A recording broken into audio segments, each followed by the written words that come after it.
Aspirin's been around for a long time, so over a century. It's been available for the use in patients with coronary disease or what we call atherosclerotic disease. That's sort of hardening of the arteries or blockages in the blood vessels. Every drug, and aspirin's a drug, comes with a benefit, and it also comes with a risk. And with aspirin, that risk is bleeding, primarily. So what we have to do is weigh that benefit-risk ratio. We use aspirin for other things in cardiovascular medicine. We use it for patients who have intermittent episodes of atrial fibrillation, for example. Depending on what your risk is, aspirin can be used to mitigate the risk of stroke in patients who have that problem.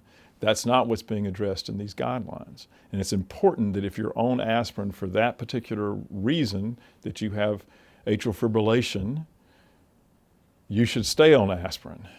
If you have the disease already, that you should not stop your aspirin if you're on it.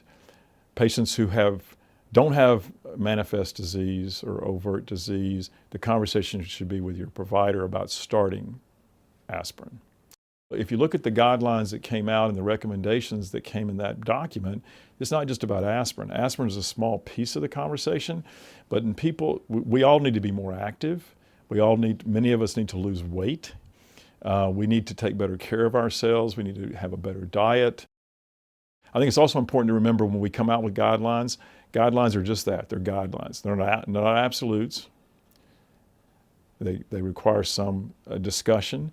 The other thing is guidelines are around patient populations.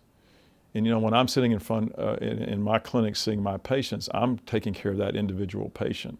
So we have to individualize these recommendations as well. But you have to have an individual conversation. So it's not yes or no. It's to sit down and understand the individual's risk and go from there.